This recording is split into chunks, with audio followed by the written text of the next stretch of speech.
મારું બાળક ફાતિમા સ્કૂલમાં ભણે છે.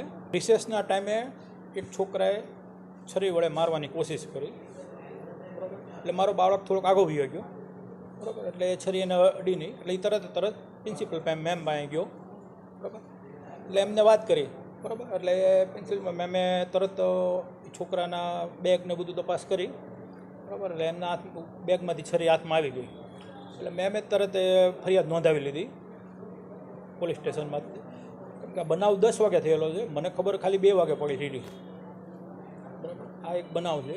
અને મારા બાળકને વારે ઘરે હેરાન કરતો, પણ મને ખબર નહોતી. પણ આ વસ્તુ અત્યારે મને ખબર પડી કે ભાઈ આવી રીતે એ વારે ઘરે દબાવે અને એવું બધું બહુ કરતો.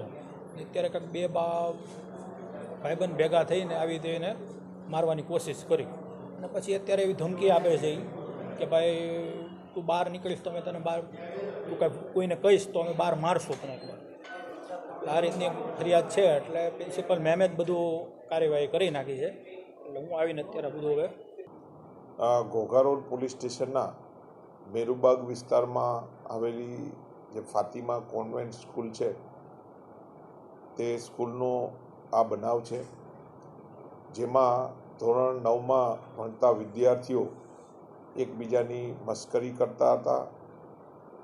તેનું મનદુખ રાખી આજે સવારે 10 વાગે રિસેસના સમયે આ કામના જે ભોગ બનનાર જે છે તેને આ જ સ્કૂલમાં ધોરણ 9માં વિદ્યાર્થી દ્વારા છરી બતાવવાની ઘટના બનેલી છે.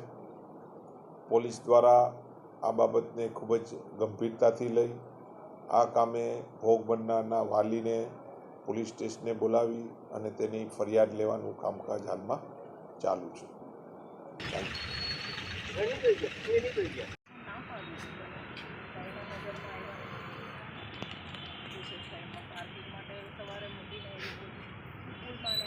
અહીંયા એ લોકોની સાયકલો રહે સવારે 1 કલાક. સ્કૂલનો શું ટાઈમ છે?